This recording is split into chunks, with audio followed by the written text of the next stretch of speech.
Still scheduled. We're live. Oh my god. Oh my We're god. live. We're live. We're live. And Donkey Kong's here to lead us in. I'm really glad that we have a celebrity playing us in whenever we do this show. Me too. It's exciting. It is. Very, I just want to break a barrel right now. Yes. Yep. Ride a I wanted to find a tie and just ride a rhinoceros. Mm-hmm. Hello, everybody. Thank you for coming. We fucking fooled you. Yeah. It's just me and Joe today. It is. Me and Joe, and actually Rich and Ahmed. So yeah, don't get all snobby, just because it's the engineers and not the narrators. Jesus Christ, guys. So judgmental. But I'll forgive you. I'll forgive you for talking down to us, everyone in the audience right now. It is. I'm glad to be back. Yeah, this is going to be a relatively short show, but it's going to be a sweet show. We have another. Would you call this is this a one shot? Is this a standalone thing, Joe? Is this the beginning of another series you're working on, or what's going on with this? So this is a piece that I worked on through my first master's degree. So this is it's novel-ish length already. Like a lot of it already exists. I just need to go through, and I am a additive editor, which is a term that I learned at Dragon Con. So I need to go through and finish doing some edits to it, and then it's pretty much ready. So this is just the prologue in chapter 1. Okay. So, a little bit more of a tour of Joe's imagination here. It's a scary place. Okay, yeah, I believe you. We also have a classic poll request. This is the Hedge Wizard by what's the author's name? Can we get that cover back up real quick? Here's the cover. Any moment now. The art looks familiar. The art style looks familiar. Alex Maher. Alex Maher. Bill Maher. Alex Maher. I think it's Maher. Alex Maher, the Hedge Wizard. So that will be our classic poll for today. I am sort of revitalizing my obsession with Mr. Neil Barrett Jr. right now. I'm even thinking about I'm even considering licensing some of his stuff from his estate. That'd be cool. Sometime soon I'll be talking to his family and maybe working out a deal with them. But for those of you who don't know, Neil Barrett Jr. is my favorite author. Stress Pattern was one of the first audiobooks I ever did, and when I got that job, I auditioned for it, and the day I got the job, they were like, "Hey, so the author died yesterday." I was like, "Oh, shit." And then I read it, and it turned out to be one of the most amazing, brilliant things I had ever read. So since then, I've narrated 3 of his books total, all for Crossroad Press. They're all on Audible right now. Let's see. Stress Pattern is the first one. The second one is Interstate Dreams. The third one is The Prophecy Machine. And they're all wildly different from each other. And I just find them to be some of the best writing I've ever witnessed. And he's just not very well known.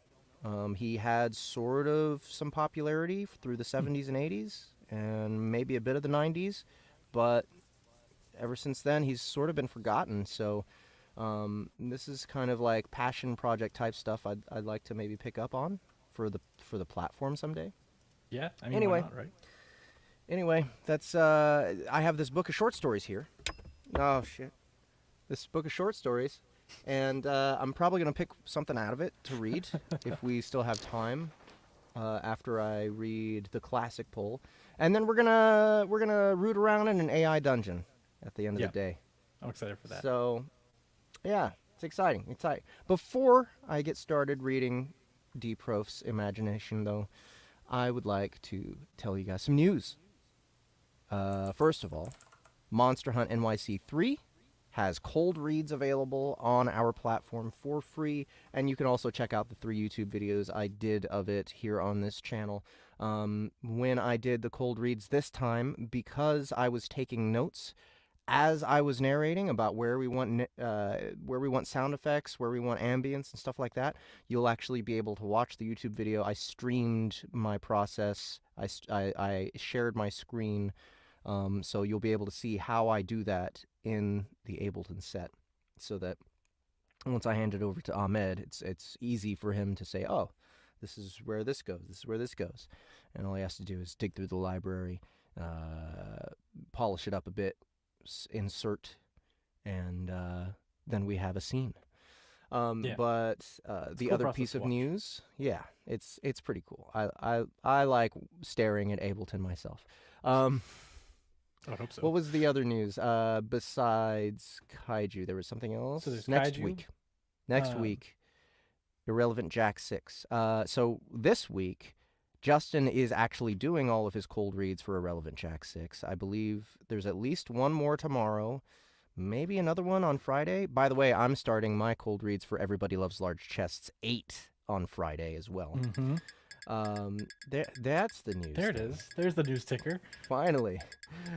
I was waiting for that. No, so Relevant Jack 6, though, I'm not sure exactly how many cold reads Justin's going to do for it, but they will be back. They will be up on the platform next week. Everybody Loves Large Chests gets started on Friday, and the cold reads will probably run through Tuesday or Wednesday of next week. And then the next week, Everybody Loves Large Chests 8 cold reads will be hitting the platform. So 3 weeks in a row of cold reads jumping on the platform. That's pretty cool. Next piece of news, we have Kaiju Battlefield Surgeon episode 11 releasing tomorrow. Mm-hmm. And finally, we're putting price tags on all the episodes, you broke-ass bitches. That's right. So, if you are broke-ass bitches, as I have just accused you of, go pick up all the series right now, because it's all free still, right now. Episodes 1 through 10. Mm-hmm. Once episode 11 hits, that one will be $2.99. Most of the episodes will be $2.99. There's going to be a few that are $1.99, a few that are $3.99, just because of different lengths. But once episode 11 hits, you're going to have to pay for it, y'all. So, you broke bitches, go download it now. Now. Go get it. Immediately. I wouldn't say navigate away from this page to go do that. Right. Maybe, like, right-click, do one of the open new tabs, and remember. And then remember. Go get it. I mean, like, it's a matter of hours, I think. I think we time it, so at, like, midnight. And I'm not going to tell you which time zone, because then you'll try and time it. No. Okay, just go get it now. What? Seinfeld. Should I, like, come to the door and just... Kramer. Yeah, any like, I mean, pretty much, if you live in Alaska, pretty much any minute now, Kaiju Battlefield Surgeon is going to cost you money. Wait, not Alaska. They're behind us. If you live in the UK, if you live in the UK, it maybe already does cost you money. Maybe. So go get it, guys. Now. Kaiju Battlefield Surgeon. Do it now. All of the episodes. You still will have to pay for episodes 11 and 12, but at least that's only going to be $6 total. So, and it's worth it. Let's be real here. Super worth it. It's kind of ridiculous we've been giving it away for free this long. It super is, considering like the production value. Yeah, and especially like if you look at Stars Have Eyes, people have been gobbling that up even after we put price tags on them. So go out there, go take advantage while you can. Or just buy it. All right. Or buy it. Yeah, you can still donate. You can still buy it. You can still tip us for it. Yeah. We have the tip jar. All right, so is that any more news besides just watch out for the new app coming very soon? We don't know an exact date. We're beta testing that motherfucker now. Mm-hmm. But it's close. It's so close, guys. I hope you are excited for smooth, easy, fast audiobook playing magic. I know that I'm excited for that. I'm very, very excited for it. I'm incredibly excited. So, I think without further ado, let's get this thing going. What do we got? Ahmed, can you bring up that script for us? Here we go. The hybrid incident. Premise: the endless war between heaven and hell has dragged on for longer than mankind can even fathom. Did I say mankind? Than mankind can even fathom. Countless millennia, countless casualties, a cycle the cosmos cannot escape from. This is just one story among countless legends, but this is the first of rebellion, the first of exposure, the first of truth. A story of intrigue, deception, and revenge, all circling around the hybrid incident. All right. So, Joe, Yes. do we have characters in this We do. story? Okay. So we don't actually have any characters in this little prologue part, but in chapter, because the prologue kind of sets the tone, sets the expectation, and for anybody that is familiar with theological myth is what I'm going to call it. It gets a little topsy-turvy on you. I'm not apologizing. I'm just letting you know. But part 1 focuses around an angel named Irina and her commanding officer, Dacius, his assistant, Bol, it's like Joel, but with a B, and then 2 other angels, Heroth, who is like the shield wing, and Orpheal, who is an assassin. Got it. All right. Any voice requests for any of them specifically? So Dacius is kind of like a grizzled but super ambitious and very proper kind of a man. Irina is it's just kind of like a recurring theme with some of my protagonists that aren't anti-heroes. She's just far too earnest for her own good. She's just a big helper, but she's capable, but also kind of awkward. Okay. Orpheal is kind of like she's a little malicious. It's kind of surprising that she's still an angel, but here we are. And then Heroth is pretty much a bro. Bro, got it. Yeah, he's good for a bro down. All right. I'm gonna go English. Okay. Because this seems ominous and mythological and theatrical. So I think that works. Yeah. All right. In the beginning, there was the abyss. An endless void somehow filled with potential. As the eons passed, a being emerged. His resurgence generated a tremendous explosion that formed the cosmos. Glittering stars and planets gleamed against the infinite blackness of the abyss. The being grew lonely. Gathering stardust and light, he shaped one to be his equal, to be his brother. The need arose for names. The created being was named Lucifer, the morning star, and the being that emerged would be El Shaddai, the Lord. The brothers, El Shaddai and Lucifer, lived among the stars in peace and contentment for millennia.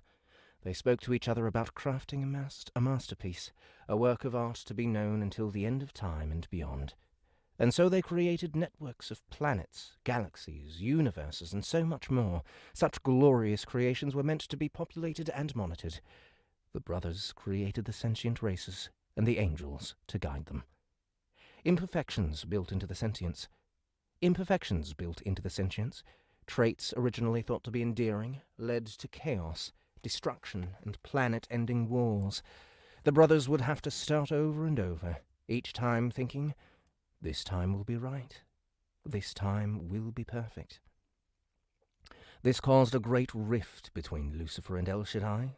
Lucifer believed that mankind should be left to its devices, allowed to flourish, or damn themselves, while the Lord believed that mankind, when they died, would reside in a paradise prison of his own making, not allowed to reincarnate so that when man died out, the next sentient race could prevail. The prison was called Heaven. Mortal souls, once freed from their bodies, would be pulled back and manifest as the soul's final incarnation, free to wander and consort with their deceased family and ancestors. Lucifer was furious. He assembled 12 of his most trusted and powerful angels and stormed El Shaddai's palace in heaven. Their battle rent stars from the sky, wiping out entire galaxies at once. Lucifer, having been created by El Shaddai, was unable to best his brother.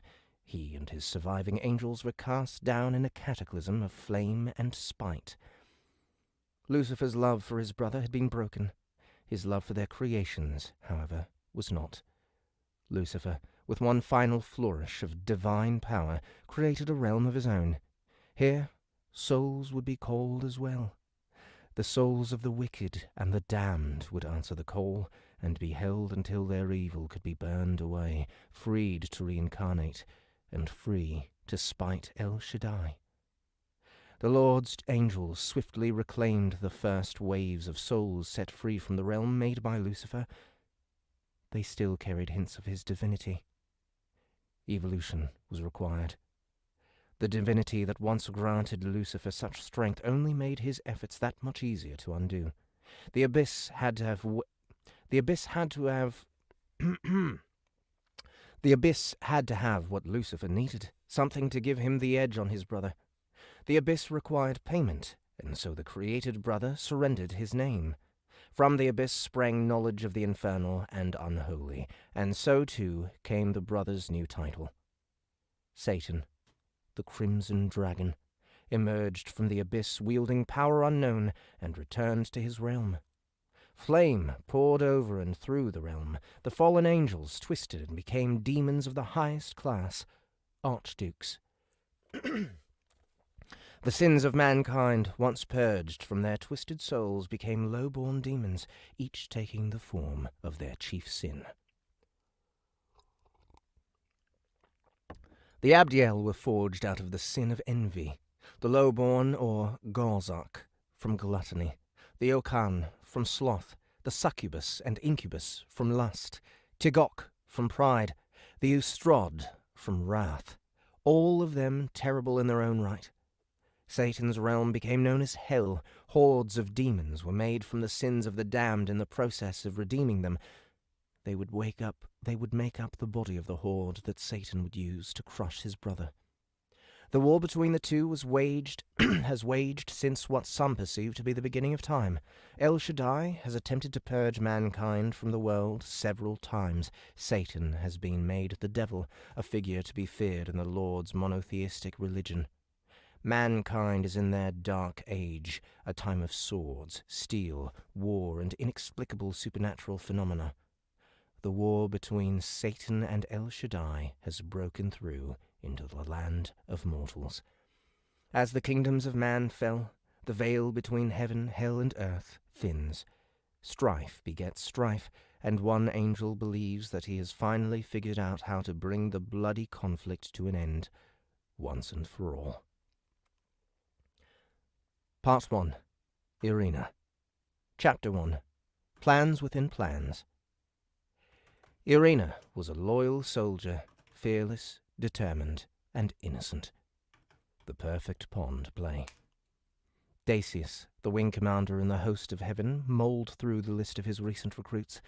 It truly baffled him how every cohort of angels could be so average. All angels that had displayed aptitude in the time since they graduated from the Institute of War, he recruited. Gabriel and Michael had been looped into his plans enough to satisfy their curiosity and had agreed to grant him the first pick of recruits. Though all angels are a part of... Can't read that, it's behind a thing. The heavenly host, not all are soldiers.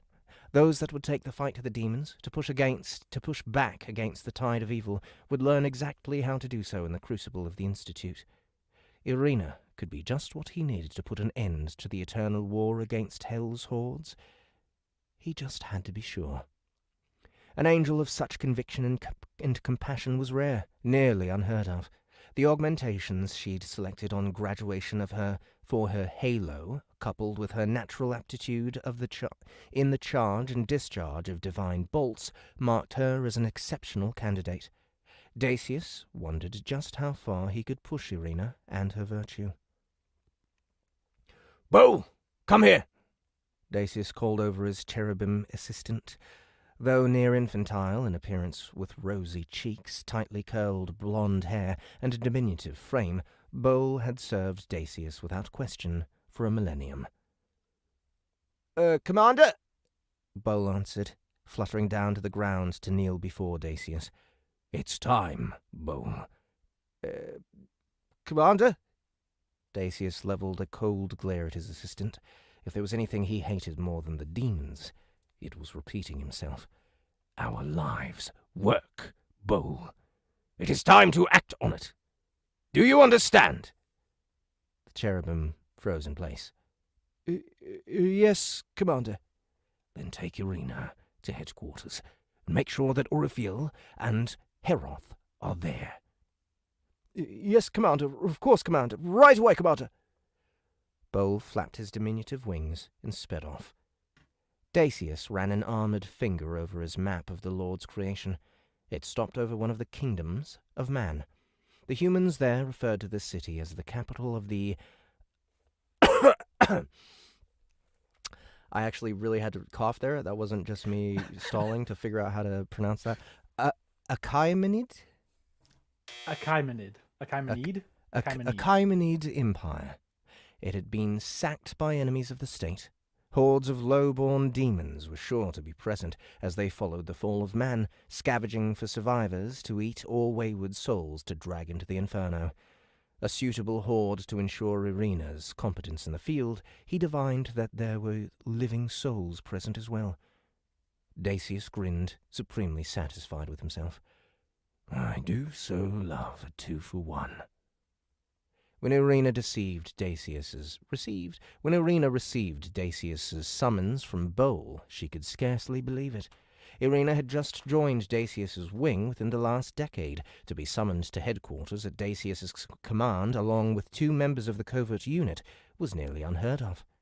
She was a foot soldier, not a spy. Irina prepared her armaments, a razor-sharp silver longsword, its handle inlaid with diamonds and honeyed topaz, to better allow for the channeling of divine energy. Irina, of course, would need protection as well. She elected for the half-plate and chain armor, a breastplate forged for her after graduation from the Institute of War with a chain hauberk and skirt, sturdy but light enough to not impede her movements or flight. As she made her way to the wing commander's headquarters, she saw Heroth, the shield wing. He had welcomed her warmly into Dacius's ranks and become one of Irina's closest friends. His big brown eyes were easy to get lost in, and despite his lithe frame, his wings had developed to be exceptionally resilient, earning him the namesake Shield Wing. Heroth typically was on guard detail, or serving as a mobile shelter. Heroth typically was on guard detail or serving as a mobile shelter. His involvement in the mission at hand and his spear slung across his back had to mean that they would be going behind enemy lines or into a combat situation. Heroth waved at Irina, a wide smile across his face. And Heroth, what was it that you said he was he He's the a bro. He's the bro. Okay, I was doing I was doing the bro for the For Bowl. That works for too. Bowl. Yeah. I'll try a different bro. Will you be joining us? He called.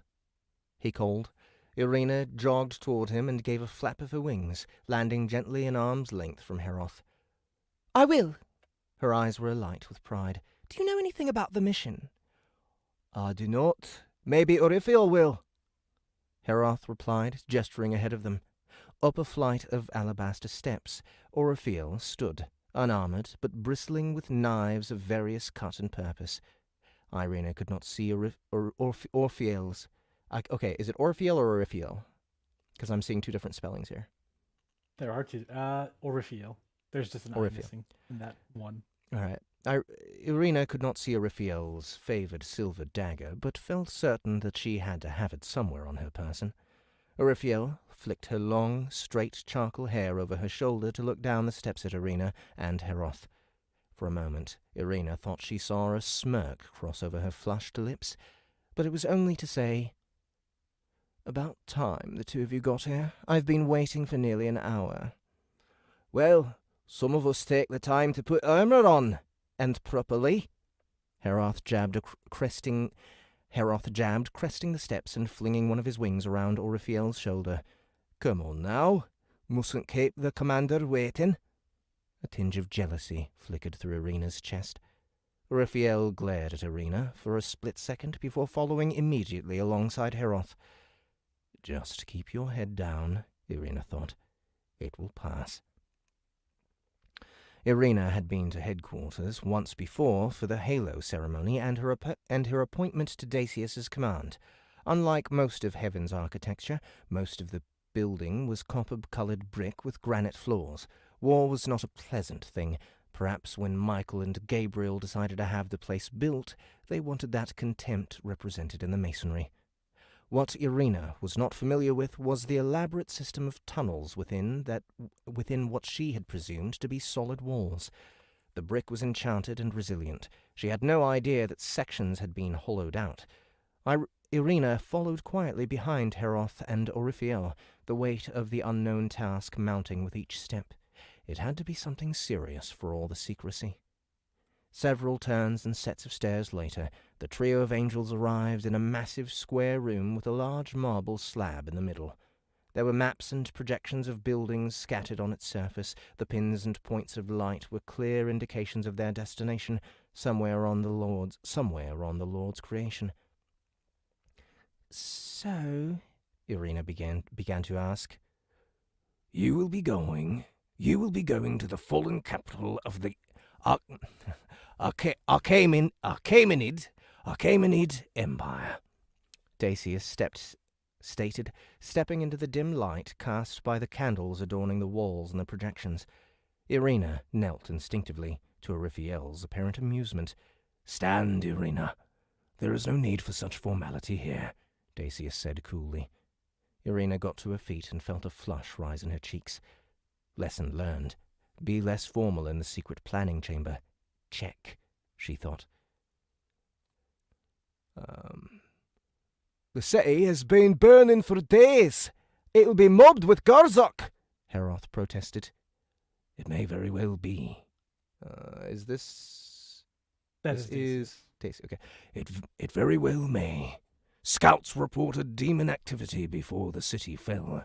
You are to investigate the ruins of the palace and determine whether those reports indicate attempts at summoning or something else. Should mankind be summoning demons into creation, we will have to escalate our efforts against the infernal host. Get in, investigate, and get out as quickly as possible.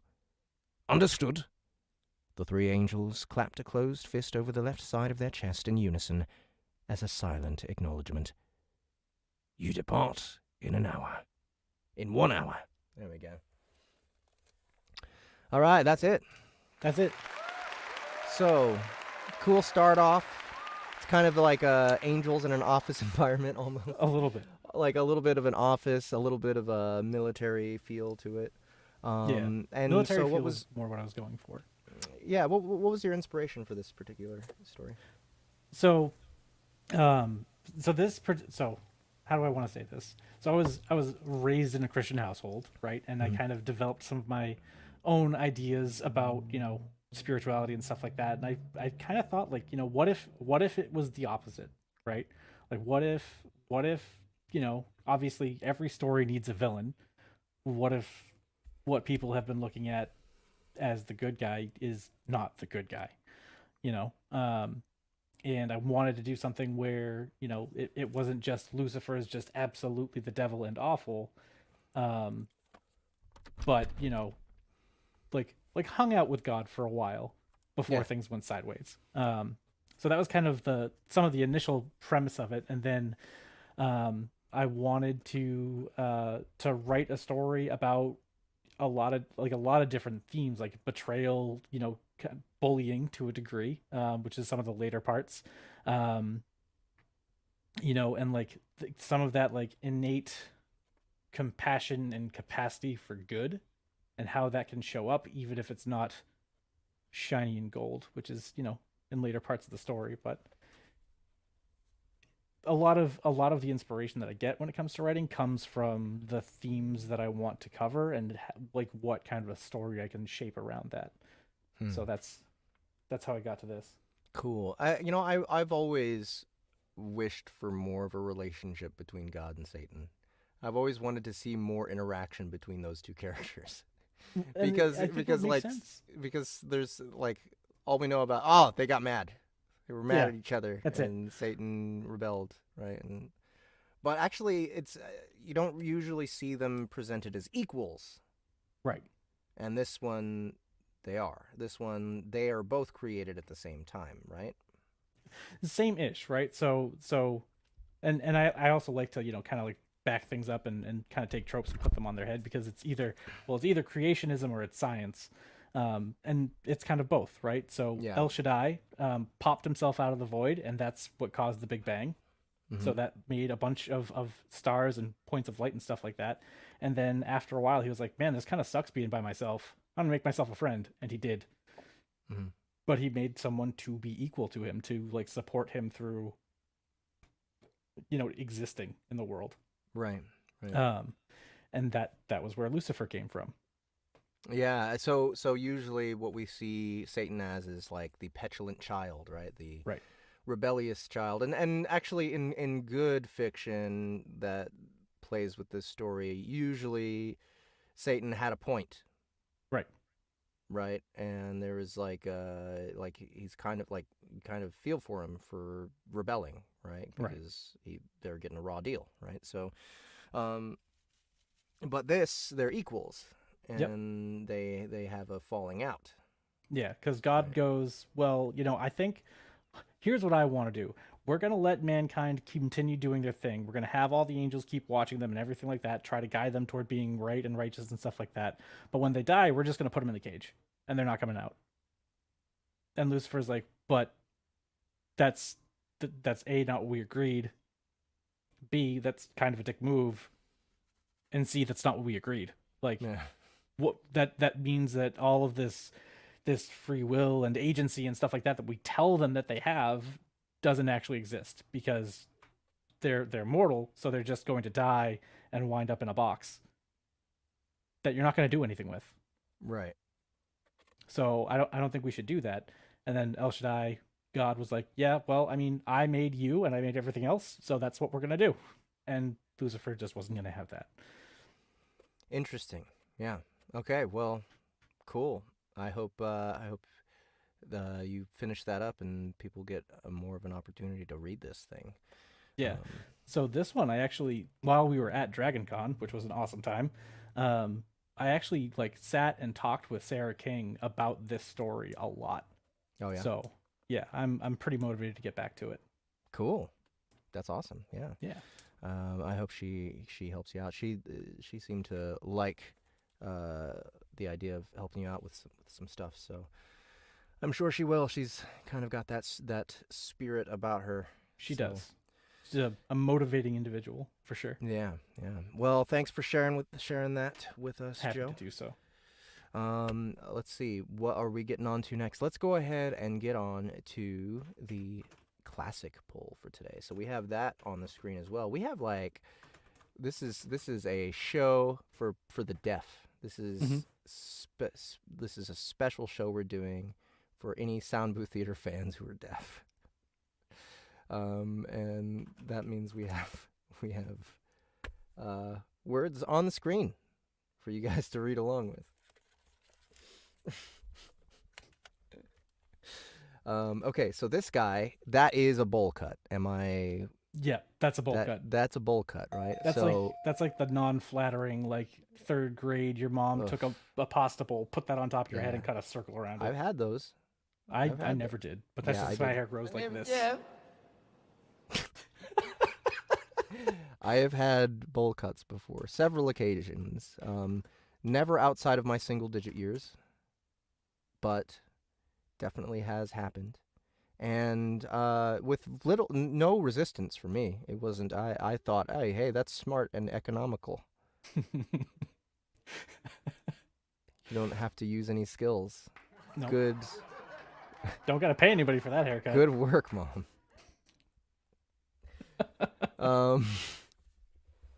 So I feel for this guy on the cover. I can already tell this is a huge problem for him. And I imagine that bowl cut is going to be the antagonist for the majority of the book, but we'll find out. Let's see. We have some character descriptions here. Hump. Unfortunate name, unfortunate haircut. This guy is starting off with some man, handicaps. he is in a great state. Hump, 17 years old. Main character, so 17 years old, also With a bowl mark against him. Ugh. Teenagers. Ugh. Any teenagers in the audience? You're awful. You're all this is terrible. You. This is you, teenagers in the audience. Okay. The main character, Hump, grew up apprenticed to a wandering wizard, spending his time with adventurers, traders, and mercenaries. He's a working-class wizard with mercenary ambitions. He's short and scrawny. Oh, God. Man, he is not in a good spot. Really? Terrible haircut, terrible physique. Okay. Bud. Hump and Bud. 17 years old, the son of a baron. Bud is a knight of Kalesia, the god of winter. He is of noble upbringing, prizing courage and honor above all else. All he knows of adventure is what he has heard in bard's tales. He's ignorant about the real world. He's extremely tall but kind, speaks with a posh accent. Okay, so we have Englishmen here. All right, this is the first encounter between the main character, Wizard Hump, and one of his companions, Bud of Blackthorn. The book began... What was that noise? I missed it. That was just me coughing. Oh, because okay. Wizard Hump. Wizard Hump. My lovely Wizard Hump. Okay, the book began with Hump burying his master after the old man was killed by an unlucky arrow. Hump was now taken up by his master's equipment and horse, and has set out to start his own adventure. Okay, so he's bowl cut, short, scrawny, teenager, covered in hand-me-downs. All just... This character, God. This author hates this character. Okay. This extract follows a scene where Hump sets up his camp for the night, hiding it beneath a veil before going to sleep. He wakes up to a strange... Bud. I think he means voice, calling out to him, and it scares him half to death. Initially, Hump believes Bud to be a bandit there to rob him, and is just waiting for more to show up from the tall grass around him. Okay. Ho there, stranger! Hump jolted, heart pounding in his ears. He had fallen asleep by the fire, with his head rested on his pack and staff hugged to his chest. Across the dying flames, two black figures stood stark against the night sky. A man as tall as any Hump had seen, and his horse. "Might I share your fire?" the stranger continued. My fire? Hump thought through the fog of drowsiness. How the hell did he find the damn thing? For a moment, Hump lay there frozen, holding his breath as if that would somehow make him disappear, all too aware of the sword at the man's hip and the fact that he was in bandit territory. Stop acting like some farmer's daughter. Slowly, he forced himself to nod. Please, he said shakily, his voice barely a whisper, his throat tight from tension. He cleared his throat and tried again. Please, be my guest. Thank you kindly. I was caught out by the dark and rode through the night in search of a place to stay. You know how it is. Of course. The man started to tie his horse to one of the nearby trees. Hump pushed himself up and lay his staff across his lap, gripping it tight and pointing the focus at the man discreetly. Not that it could do much for his situation other than make him feel a little more comfortable. If it was just the one man, he could send him flying with an essence blast, but bandits worked in groups. Hump glanced nervously at the shadows beyond the fire, expecting more figures to appear at any moment and assail him. The night was still. Not 10 paces away, Prancer kicked at the ground and huffed in agitation, either caused by the presence of the new horse or something else. Hump wondered if he could reach the stallion before an arrow found him, though he abandoned the idea nearly as quickly as it came. Even on a good day he'd be too slow, and right now his legs were stiff as logs. He watched the big man with rabbit eyes as he petted his horse innocently. "Nobody wakes a man before they jump him," Hump reassured himself. The man stepped closer to the fire, and Hump had to crane his neck to look at him. Fair hair and handsome, he looked younger than Hump had first thought. He looked younger than Hump had first thought, and not much older than him. If not for the rust spotting his chainmail and gaps where the rings had broken loose, Hump could have mistaken him for a knight. As he was, he looked every bit a bandit. Hump didn't look when the man removed his sword belt, handling the weapon as if it were a baby as he placed it carefully on the ground beside him. He slumped down next to it, his armor chinking. Silence loomed between them but for the crackle of the dying fire. "That a wizard staff?" the man asked. Hump nodded. He gulped, waiting for an arrow to find his back. "That explains the glow." Hump glanced at the focus crystal. He hadn't meant to channel essence into it. "You're a wizard, then? What's your name?" He hesitated, but saw no reason to hide it. "Hump." After a second, he sat a little straighter and added, "Wizard Hump." "Wizard Hump?"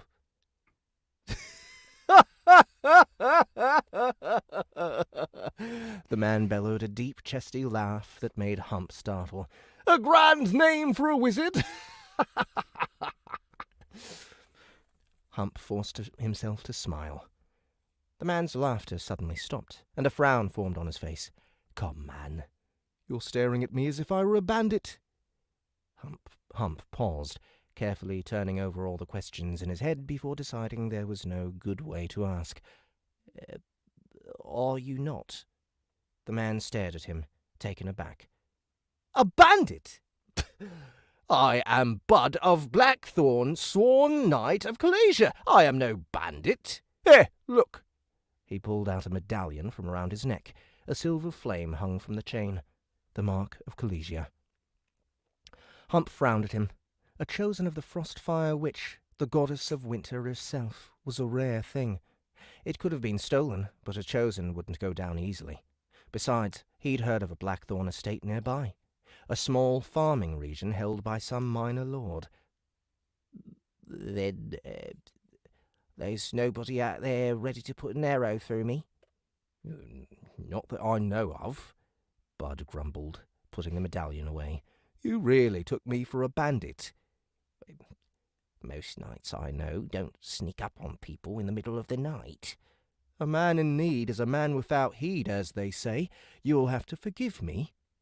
Suddenly he rose to his feet, and Hump flinched. Bud didn't seem to notice as he walked back over to his horse, untying something from the saddle. "Here, I caught a pheasant a few hours back. I'll split it if you like." He held it up by its feet. "She's a plump one. You can even have the bigger half." Hump blinked at the knight, then stared at the bird. His stomach groaned. "Well, if I am to die tonight, at least it will be with a full stomach." Hump forced himself to smile. "How could I say no to that?" Bud grinned and returned to his place beside the fire, where he began plucking the bird. It's Humphrey, by the way." The knight glanced up. "You asked about my name. Hump is short for Humphrey. Not that you can make fun of it with a name like Bud anyway." The man appeared aghast. "What's wrong with Bud?" "Well, it's not the knightliest of names, is it?" A name doesn't make a knight," Bud said seriously, wagging a feather at him like a finger. "I'm as much a knight as any man you'll meet. You're the rustiest knight I'll ever meet. Sir Rusty, I should call you, or the Rusted Bandit." "Just Bud will suffice. Neither name nor armour make a knight." "Then what does? Your sword?" Hump tilted his head, trying to get a look at it on the ground. The hilt looked much like every other sword he'd seen. My valor! Hump thought for a moment, then forced himself to relax, retracting his essence from his staff. I can see some truth in that. You must have valor in bucket loads to be a knight of Kalesia. That's going a bit far. I simply do the best I can. Is this your first time travelling alone? Bud looked at him sharply. How did you know? Only the arrogant or ignorant would approach strange fires in Brookwood. Bandits own these parts, and goblins stock the parts they don't.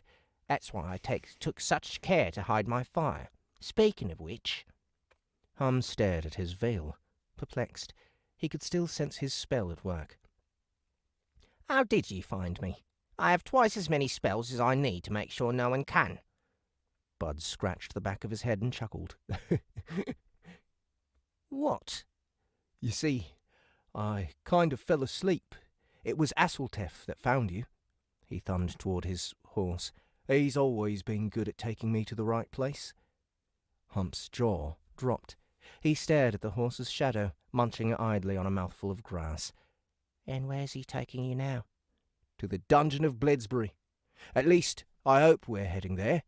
Hard to tell which way I'm going with the sun lost behind the clouds all day. Huh. As it so happens, I'm heading there too.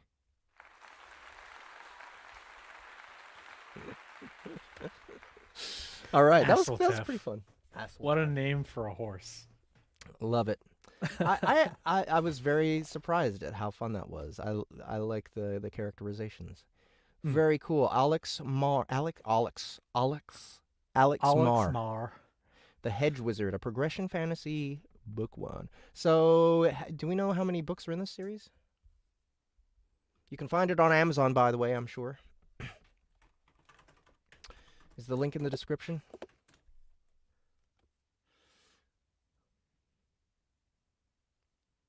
I don't know. So there's the looks like there are 2 books in the series so far. 2 in the series. Yeah. All right. I wonder. Yeah. So there are 2 of them. They're both out. And the second book is simply Hedge Wizard 2. Okay. Straightforward enough. If you guys enjoyed what I read there, go check out that link that's just been posted in the comments there. It'll be in the description for people who are watching this, as a replay. But yeah, thank you so much to Alex Maher for requesting that.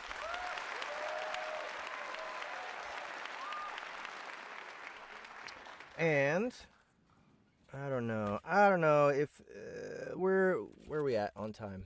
We are at 8:48. 8:48. I think it would be good for us to wrap this up a little bit sooner. Not right now. Not right now. Kill the music. We're still doing the AI dungeon, man. Someone's eager to go home. Let's do the AI dungeon. We're gonna have Ahmed and Rich join us for our little quest. Come on in, guys. What are you doing back there? Fine. Hi, hello. Hi, hello. I'm having a hair day. All right. I mean, it's better than having a not hair day. No hair day. Bald day. You All right. guys, So, Rich, summon the AI dungeon, sir. yeah, let's do this.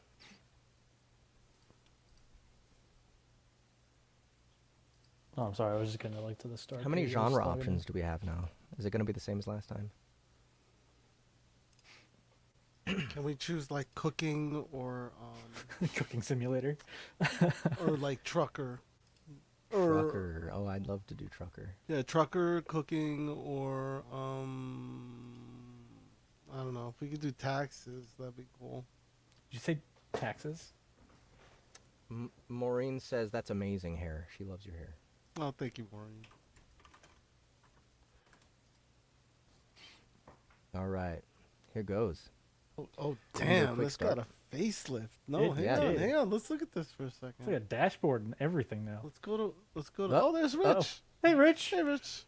Rich exists. wanted Oh, to you show got off my you're plants. praying to your succulents. Plants. Yeah, I'm praying to That's my nice. prayer plant. Gotcha. It's their succulent. They're all succulents, right? Actually, no. The ones up there on the top shelf are not. Oh, the one in the middle is that's a prayer plant, and the one next to it is like a pepper. I don't know. My friends just mailed it to me. Oh, nice. So yeah. Awesome. Mail order plants. So what's on Worlds? What's under Worlds? Let's go to That's quick not start. Worlds. That's not Worlds. Hey, Oh, no, there's no well, cooking. I'll go to let's- Worlds. Yeah, let's. Yeah, go look to at Worlds. Worlds. What's that? Find a world. Wait, what? Oh, I think these are like Yeah. worlds people yeah, made. World War What's II, the apiary. College World. Advanced collection of Oh my high-tech god! Oh my bee god! cities. Type cooking and search. Corruption runs deep. The Yakuza. Oh Church my of God. Barry. Oh, it's a keep looking. freaking B movie thing. Let's Oh keep my God. looking. Let's Yeah. scroll down. Let's scroll Yeah, down. keep Let's going, look. keep going, Night keep City, going. Night City. That's College. Cyberpunk 2077. the border. Fitness gram pacer test. American Wait, Revolution. What? Aerobic capacity test. The progressively gets more difficult. Wait, but how is that? These are just all half of these are just memes. Yeah. Okay. I mean, keep going. Keep But going, keep that's going. amazing. Yeah, Yeah. no. Reality. Memesing. It's a meme unity. Russian Empire. Modernity. Okay. Is that it? All right. Yeah. Oh no, they keep going. Yeah, they just keep going. What about Maybe the world of Oh. cooking?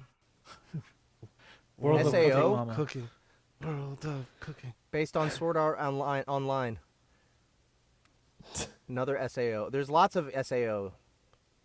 Oh, Realms of Yggdrasil. Bricklandia. Kalos region from Pokemon. Okay, so we're gonna have to try one. I'm a little scared to try one right now. Maybe they're buggy, but Should we just do yeah. the basic ones? Yeah. Yeah, let's just go back. we'll- Look at the We'll go pumpkin spice for this one. Okay. quick start. All right, what do we got? Fantasy, mystery, zombies, apocalyptic, cyberpunk, custom, and archive. I believe these are the same options we had before. Mystery. What haven't we done? Mystery, I think we have not done. I know we've done zombies, we've done cyberpunk, we've done apocalyptic. Let's do mystery. Okay, let's do mystery. At least in the times Oh, that I've been. wait, hang on. Patient, detective, spy, or doctor? Doctor mystery. All right. Mm. I say spy. There's Ooh. Shanny's not here, Watching. and so we're wasting What's doctor. your character's name? Can his name be? We do doctor. By the way, have any of you guys watched Spy Family? No.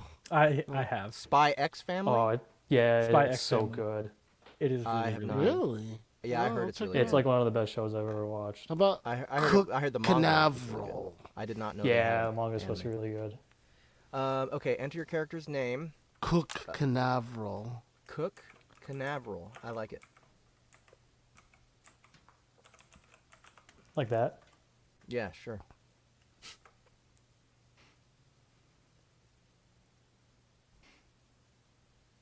Let's do this. You are Cook Canaveral, a spy living in Chicago. You have a concealed pistol and a syringe of poison. You listen to the Russian diplomats and hear them discussing a plot to assassinate President Wilson. You decide that the Russians are planning to kill the president in the following week. The next night, you have a date after work with a beautiful model, Mary. Ahmed, you go first, man. What do we do? Okay, review my recipes because I'm gonna cook for Mary. You're really on that cook kick. I love it. He's committing.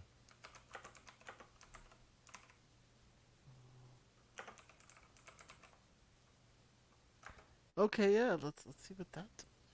You review your recipe for the date tonight.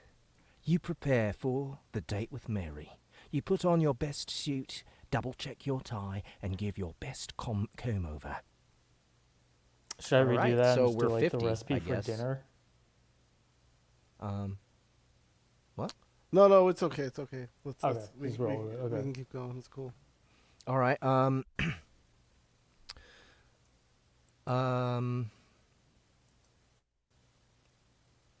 So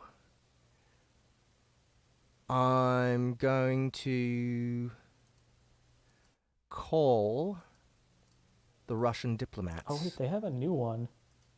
Yeah, they have C. What? Oh. Yeah, they What do added you see C. with your special eyes? That's interesting. Okay. I will call the Russian diplomats to find out when they plan to assassinate President Wilson. Wait, what? Oh, could you just I tell don't. me when your I plan- I want to do this date, but I don't want to miss out on this mission. Hey, so No, what- no, wanna make agree, sure- but you're just just gotta- gonna Just call. want to make sure I'm not double booked here. Okay, I guess. Well, the appropriate response here would be that they would find you and kill you. So let's see Yeah. how logical it is. Either way, we get action. Call the Russian diplomats. Nice. You call the Russian diplomats and see when they are planning to kill the president. You call the Russian diplomats and find out that the assassination plan is to happen in 2 days. Oh, Perfect. oh, that was There's time for a date tonight.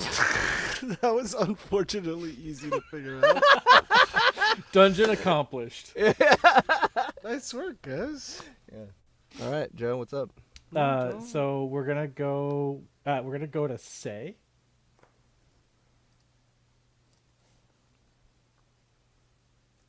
And then we're gonna say, because we're talking Russian diplomats, perfect exclamation point, kill you later. And that's all we're gonna say. Okay. Perfect, kill you later. Click. Perfect. Kill you later.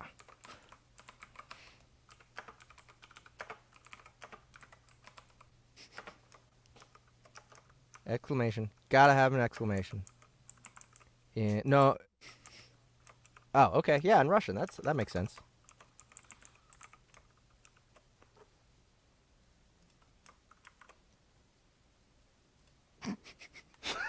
Just so chipper and enthusiastic about it.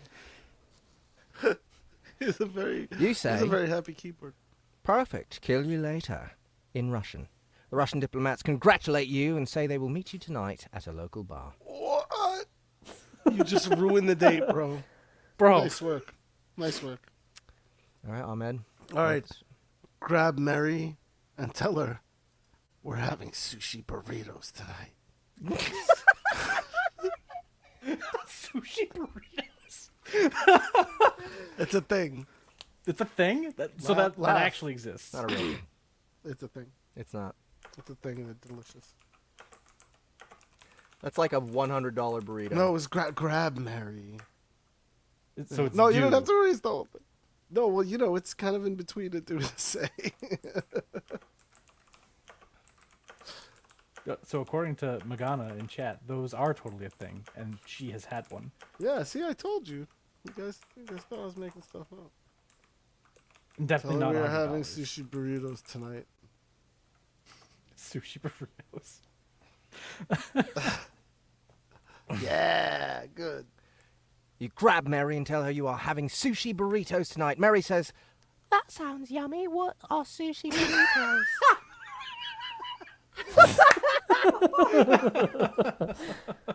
So it's spot on this time, but you figuring out, you totally tricked me. Okay. Okay. All right.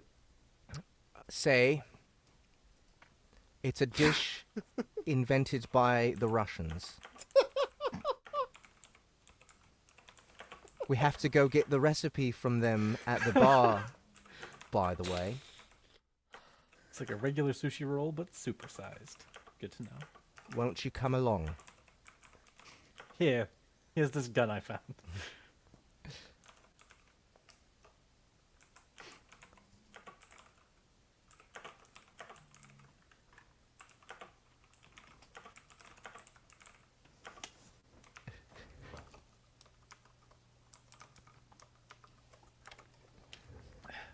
I like the wink. It's Good a ad. dish Good ad, invented Rich. by the Russians. We have to go get the recipe from the bar. Why don't you come along? Wink. Link. I like to imagine he's actually saying wink. It's like Mary dynamite. agrees to come with you. Wait. All right. Sarcastically, I'm in charge. Wait a Okay, minute. Joe. What's next? Is Mary a spy? Oh, good question. Let's go to do.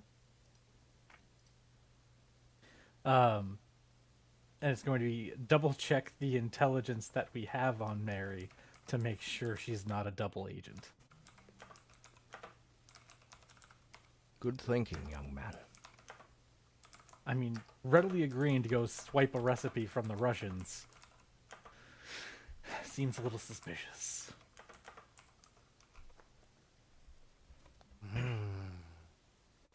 AK. How do you do that? You're gonna call a phone number or something? Check the intelligence. Yeah. I That's think fine, right? LIG. Yeah, INTELLI. Ah, okay. There we go.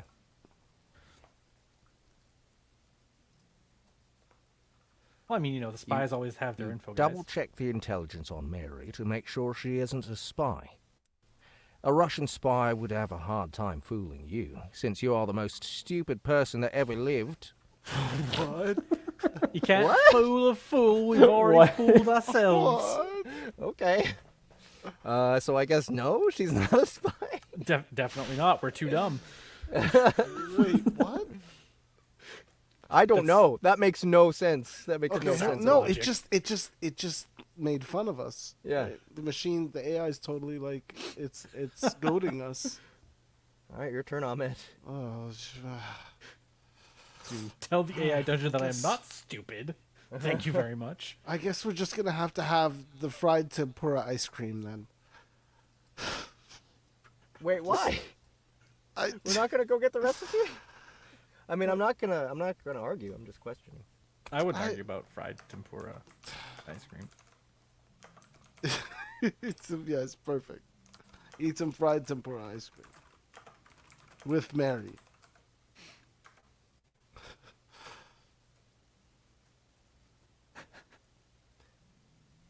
You eat some fried tempura ice cream. The Russian diplomats arrive at the bar just as you do. The Russian diplomats greet there you you go. and tell you that the president is going to be assassinated tomorrow. Oh. Wait, so they're on our side? Well, we are a spy. We're a spy. We're So maybe pretending they to be just Russian. believe- Oh, they think we work for them. Oh, so we've been doing the accent wrong the whole time. No. Yes. Yes. Yeah.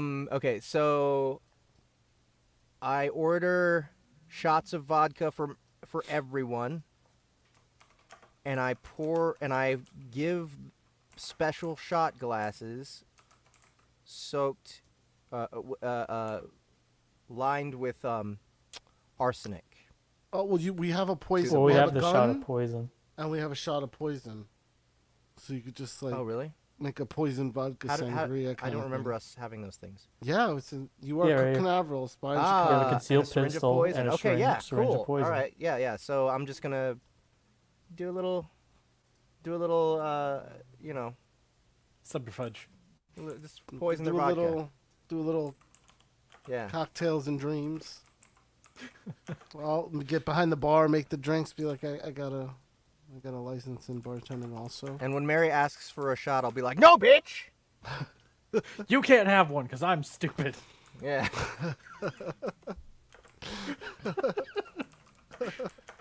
Bitch, please.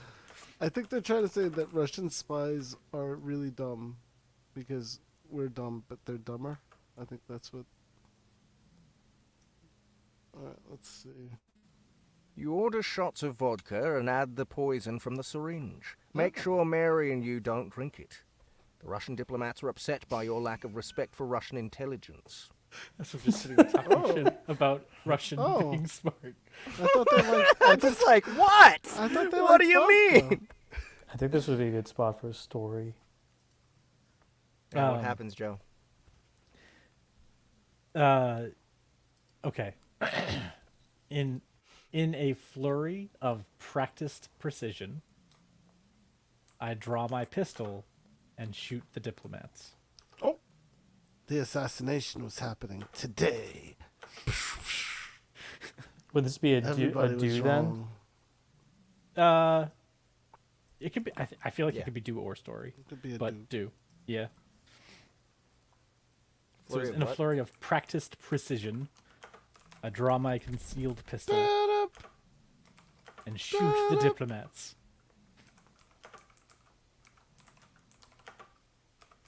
We're a Daniel Craig spy. Maximum carnage all the Yeah. time. Cool with Well, I that. tried the subtle thing and that didn't work. Somebody's always got to get their head cracked on like a sink in a bathroom. That's just how these movies are. You, in a flurry of practiced precision, you draw your concealed pistol, and shoot the diplomats. The Russian diplomats beg for forgiveness while their blood pools on the ground. Oh, okay. Okay. Points for marksmanship. Ahmed. Let's see. What's the best food to go with? What's the Murder. recipe for What's the best food to go with sushi murder? burritos? Give me the Yeah. recipe now! I guess may, I honestly would prefer to have a borscht recipe than. yeah, Sushi borscht. burrito. Yeah, why not? You collect their blood and make it into soup. Going from Not exactly borscht what I was recipe- thinking, but okay, sure. Their blood and make borscht And Collect try their to blood try and to make spell How do you that spell one. borscht? Borscht. Yeah, I was right. Awesome. Okay. Por? Into borscht Creme brulee. That- and make CHT. Mary eat it. BRSCHT. Yeah. No, CHT. BORSCHT. T. There we There you go. Authors and narrators, everybody's like spelling. God, spell it wrong, spellings.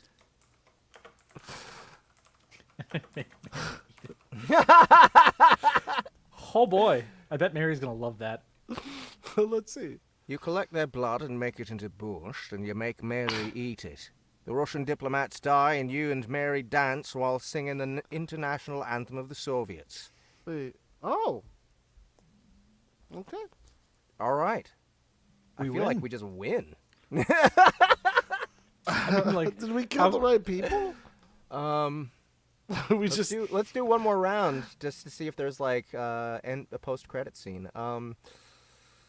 Let's see. No more assassination plot, right? Is that the diplomats are that's dead? all. Diplomats are the Diplomats are down. assassins in almost every story.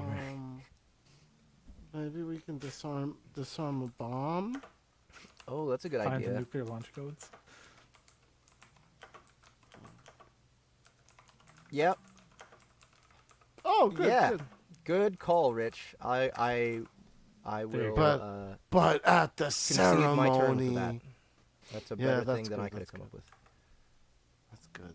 The president gives me a medal for stopping the Russians. In Russian. Russian. Punchline. He didn't do that. Spit it back at us. We did Is that it before. Is it done? Yeah, that was Yeah, the yeah. punchline. Yep. Go up. We put Russian in parentheses. That's incredible. See? Okay, Joe. Can One we learn more. Russian. One more thing. All right. Let's go with Do. It's gonna be Mary and I get into the Aston Martin and drive into the sunset. Into the what? Aston Martin, ASTON, and then Martin like the name.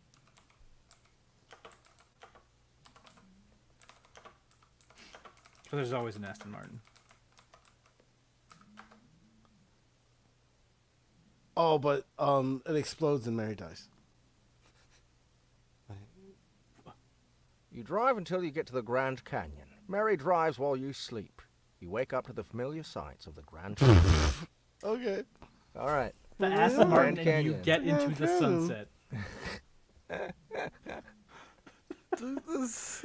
I think this AI dungeon has just had it with us. Okay, I Yeah. guess have some jerky. I thought we were pretty tame this time. have some jerky Annie wasn't here, so and yeah, I feel trail like mix. Maybe a sandwich. Have a sandwich. You get into the sunset. Mary and you drive for a few hours. Eventually, you wake Mary up, and the two of you have sunset. Mary and you have sunset until a thunderstorm strikes. So I guess sunset is an AKA for something. Mary and you have sunset until a thunderstorm strikes. The AI was like, "Oh, I know what you mean by sunset." I Wink, got wink. you. Oh man. Well, Otaku Paradise says, "How's it going, guys? I'm currently living through a hurricane. This is only my second Oh, you're time in seeing your Florida? live stream, and I'm a big fan of your narrations, dude. Why? I mean, that's awesome that you're watching us through a hurricane. I hope you're well. Yeah. Yeah, hope you're staying Just safe. don't try not to die while you're. It's nice to watching meet you. us. Yeah. You say. That was oh, nice. Okay. Well, it that's a blew up. great. Yeah, it's a great ending. That was. It is. It blew up in the end. I'm glad. Yeah, I was. me too. I was springing for that. Well, I didn't want to die. I win. just wanted Mary to die, and I wanted to be like, no, Mary. Die from eating I raw like how it bush. has the parentheses. Sorry, Sorry, you died. You You died. die. That's hilarious. all right. Well, that's our show. Hey, Joe. Apparently, What that's a our bang show. to end on. Thank you comes- guys so much for coming to hang out with us comes while we music. goofed off and did some narrating and talked about the news and you know, as we comforted a man living through a hurricane. Yes. This is Go get really kaiju before it has a what party.